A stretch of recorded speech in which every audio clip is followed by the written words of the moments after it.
So for those of you who don't know what KFC are doing, Christmas in July. I was in Brisbane a week or so ago. I saw a piece of outdoor on a bus. So the sheet music was "We Wish You a Zinger Burger." Christmas is here. Love it. Hit me. Hadn't seen anything like it visually.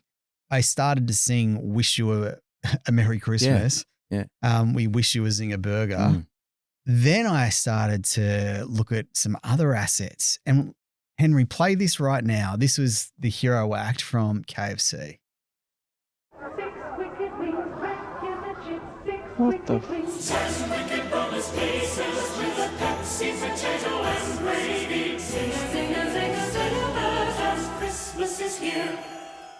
It's so debaucherous, isn't it? It's like, just watching them just eat these chicken pieces in this beautiful Christmas sort of stylings with all the autumn leaves falling. It's great. There's three things strategically that are genius. The first, they're running this in July and they're owning Christmas in July. Yeah. No one else was. Yeah. Because it's Christmas in July, it's quite a pattern interrupt. Why is Christmas here and you're promoting it? I thought it was an error on the bus to start with going, is this running from last Christmas? What is Christmas in July? Christmas in July is a UK piece where they want Christmas in July because it's winter. Is that right, Henry? It's summer. I just wondered. I've just always seen summer over there, so it's Christmas in July. Okay. So it's usually just another UK. chance to sell Hallmark cards or something. But Christmas, usually barbecue chicken and chicken pre-Christmas is a meal that chicken sales go through the roof in December. It's it's convenient. And whether you're going to a Christmas lunch, you're buying a hot chook or something like that. They have seized the moment. So they have really seized the moment. Yeah. The one thing I love, which we want to talk about, is the hijack. They've hijacked a Christmas song and the positive emotion around Christmas and anchoring their brand. Yeah, for a category that is so in a very highly competitive category, they have managed to permeate using sound and owning it. I mean, they've got that Shorty Get Inspired track, which runs on their main retail side of things in Australia. And it's just going gangbusters. Everybody can sing it. When I rang you the other day, your staff was singing it behind you. It's a known track. So that's going on, and that's got a whole other franchise moment that they've got. Well, let's keep these separate for now. So hijacking song, Christmas songs. Most people love Christmas songs. It makes them feel family. Yeah. It's a time of getting together. There's food. The imagery here we've got is winter, but it's all KFC, and they're embedding their brand into a really well-known, well-loved track. Yeah. Cadbury, Phil Collins, exactly the same thing. They've hijacked an existing memory, existing emotion, and they're anchoring their brand to it. Yeah, something like the Cadbury moment was just using that exact song. I don't think anybody could go near that song again. It's kind of tainted with Phil Collins' story and also with this gorilla, that suddenly had that drum solo, which that drum solo is iconic. There's no other. Do you know the backstory to that? I know the story, but I don't know if it's true. I have myth busted that story, and apparently it's about him witnessing someone being thrown off a ship? No. Oh, right. Okay. What story have you got? Oh, the story of the ad or the song? No, not the ad. Okay. So they came up with the idea of we want a gorilla. Let's park that one. Yeah. They came up with the idea they want to gorilla the drum beat. Yeah. And they wanted to do it. And they were really obsessive of making sure this was authentic. If they were going to produce this, they wanted to be world class. So the actor was actually I'll have to go, but it was either a professional drummer they got or someone that became across really authentic that it was real. It wasn't just a guy in a gorilla suit. It's like, this guy can drum. Oh, yeah. He's got it locked. He would need to be able to do that because that solo is not your average solo. It's everybody waits for that solo in the song. So during that ad, and I don't know how old I would have been, but quite young, I even knew by that stage, I wonder if they're going to do the solo. Because, I mean, the way the song builds just owns you, and they had painted everything purple from memory, so they owned a color, and you had it there. Now, whenever I hear that song, the same way when Cadbury also a few years later used the Beach Boys song, Wouldn't It Be Nice? They own it. It's like lifting your leg up on the tree and owning that territory. They've got it. You can't kind of you go near it really. But the gorilla was just insane. It just showed me how one I'm sure it wasn't cheap to make, but it feels now thinking about it, you could have done it quite. It wouldn't have cost that No, much. you've got an actor. The licensing. It's an idea and the music. We were talking about System 1 before Yeah. and the power of audio. Yeah. Eremud Bass, their study was two things. There was memorable characters Yep. and there was branded sonics. They are the two things that consistently over-index. That's what Cadbury did. They created a character which was a gorilla. It was embedded to the track. Every time you hear that track, it lives rent-free in the audience's mind. I hear the track. I'm associated to Cadbury. Cadbury's anchored all the positive emotions from that track to their brand. Beautiful match. Sales skyrocketed off the back of this campaign. It's exactly what KFC are doing right now. They're stealing and hijacking Christmas. Yeah, they're owning that moment. And, I used to be quite a traditionalist, thinking that you had to have something distinctive always. It always had to be something that was created from a human mind and not borrowing. But, when a brand does it well, and KFC is one of those brands that do it well, Cadbury, etc., they really own it. And owning a sound and hijacking that sound, if I use your term, is really a skill. And if you get it right and you've got enough frequency to kind of back it up, you can have such success. I mean, they have success because they own Huge it. success, and they understand their audience, and that's the humor that's sitting behind their assets, which is really. And you think about it, John. I think about your childhood memories. I've got a vinyl record collection that I haven't stopped collecting since the 80s. I still buy vinyl records. I can pull out any vinyl record and it's like a diary. Yeah. I can actually tell you what I was doing, who I fell in love with, who I broke up with, who. Why? Well, because like smells, like the olfactory kind of system in us, we've got these inbuilt memories that stay with us and connect them to those powerful emotions and those senses. And music just happens to be one of those ones where it's a combination of, there's a reason why every breakup song made sense when you were going through it. Yeah. They were words and emotions and things that you went, how does he know what I'm thinking about? How does someone else have a song? It must be written for me. That's exactly what I'm going through. And I can listen to a same song, be a lot older, and apply it to a different thing that I'm going through about fatherhood or, something else. It's amazing how a song can travel and grow with you.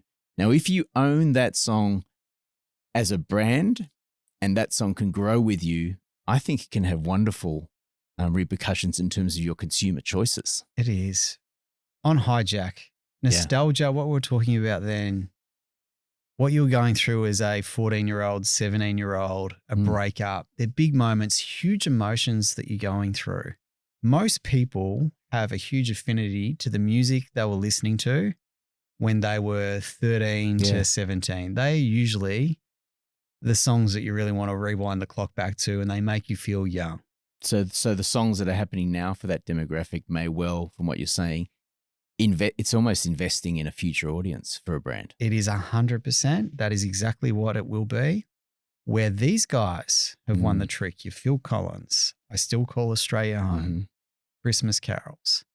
When I was growing up, if they were the songs that I were listening to or around that, even in my 20s, they make me feel deeply. Wow. But now I'm in my 40s, 50s. That's my segment that I'm going after. Deep connection to that music bed, anchor my brand, bang. I do remember when we had a newborn and you're in the nappy aisle, the daunting nappy aisle. But the madness song of that, must be love, love, love, just because of the ad with that. You don't think about these things until you're in the aisle and it comes and it creates that sort of dissonance of, what am I after? What am I looking for? And you suddenly gravitate towards the things you have trust in. It is smell, audio, incredibly powerful, especially for deep emotion where it's formed. We were listening to Enya on the way to the hospital when the twins were being born. They'll always be part of as soon as I hear Enya now, it takes me right back to those moments. Totally. Keep them in. I love that. And I love that we get the chance in this industry to create those moments. And whether it's hijacking a sound or whether it's creating a distinctive sound. Well, there's two. And this is what I'm keen, building out the playbooks for people with audio, because people have playbooks for social, they have playbooks for other channels. There's not so many playbooks for audio. We don't talk about them. The research from System 1, and I know Mark Ritson was a big part of it, they found that brands, that particularly if they've got distinctive sonic sound assets, they matter more than just generic music. That was some of their findings. Sonic logos, jingles, recognizable musical signatures, consistent voices, distinctive mnemonics. And the research showed that sonic devices were the strongest performing distinctive brand asset, scoring about 2 to 3 times brand fluency ahead of logos. Jingles also, it's so wonderful hearing the word jingle back in the world of marketing. It's interesting, isn't it? It's come full circle. For a while there, we just weren't allowed to mention that word. It was about 15 word. years where it was a dirty word. You know, it's just like it just became something where I'd say, I create jingles like Car City. And I love Car City with all respect to that. It's a wonderful jingle, but that's what people were putting it to. And the younger creatives were like, no, we use mnemonics with a silent M and sonic branding and logos. And they're all wonderful. And I call them whatever they are. They can be anything you want them to be. It's still all about a hook. This is a really important topic. I've felt there's an aversion to creating brand sonics jingles for the past 15, 20 years. Why? Well, because it was tied up with a feeling from the 70s and 80s. You know, we're new. We've moved on. We've got this whole new social world. It's all got to be crisp and clean and fast and the latest sounds, and anything that's singing your brand is trying too hard. It is. It was like wearing a balance top or a Jag top. When I was 15, all I wanted was to have balance and Jag and Benetton and all these labels. As you kind of moved into the 90s, it was like, oh, no, don't have logos. So I think the same thing happened with advertising. The culture moved away from feeling like it's better if we just borrow a sound because we can quickly, jump. I also understand that as our media changed from just 2 channels of radio and television, really, 70s, 80s, 90s, I dare say, and started to flip into digital where there's just so many more. It is. You had to find ways that, traditional sounds just couldn't quite work. Yeah. And a jingle sounded too forced. Yeah. It felt like you were trying too hard. Whereas it's come full circle now, and I still don't necessarily believe that the full sung thing is necessarily the answer. I still believe in, and I'm a bit old school in this form, but it's proving to be that this is working. Sing me the brand. Tell me the offer. Just remind me and sing me the brand again. Yeah. Give me the first 5, the last 5 seconds. The rest, push what you can to try and have people to remember something. But the main parts are, how am I going to, in less than 30 seconds, retain attention enough to capture someone to remember some kind of brand that by the time they do need their vacuum cleaner, they're going to think Godfrey's. And by the time they do need their hot water, they're going to think Ream. It's so interesting because the young generation comes through. They don't want to follow their parents' footsteps. It feels old daggy, and that was jingle was nearly an old daggy world. Whereas humans don't change. We don't change much. The way we wired, the way we think, the way we process information does not change. That is the critical piece. Just because you don't want to do what others have done doesn't mean it is incorrect. Now, medium has changed.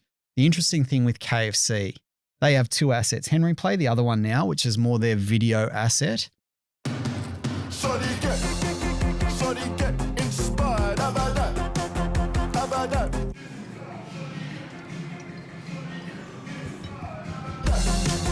How about that this time? Love it. Had no idea who this artist was until I looked it up, and he's incredible. And, these kind of moments can have incredible things, incredible opportunities for the artist that owns a song. They go on and people want to hear that song. It's their moment. But for a brand, I love that some music supervisor somewhere had found a song that wasn't necessarily in the top part of popular culture, because I listen to as much new music as I can, and I had never even heard that. Yeah. So someone's switched on, and again, they found something with a hook. I didn't even know what the words were saying. I didn't even know if it was in English, to be honest. When it first came on, I thought it was some very cool kind of track from London or something like that. But it's an Aussie artist. It's an Aussie artist. Yeah. Genesis, I can't pronounce the second name, or Nasawu or Anawu or something. Amazing guy. And I went back and Genesis Owusu, amazing guy. Who has created, he's an amazing artist in his own right. But yeah, this song, they've to use the word hijack again, they've hijacked popular the song. culture. This is the Jeep. I will never not think of KFC when I hear that track again. going to playbooks, rule of 3, hijacking songs. Yeah. This is in the playbook. KFC, they have done all of this plus some. They're hijacking songs right now. They've hijacked Christmas.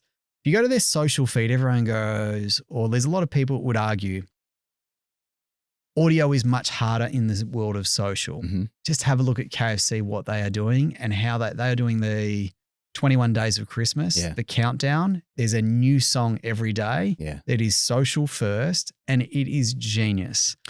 All really different. Emotion predicts long-term profit. That's what the research is talking about too. Yeah, you know, exactly what you're saying. It's capturing an emotion, capturing a vibe, and that will perform better all the time.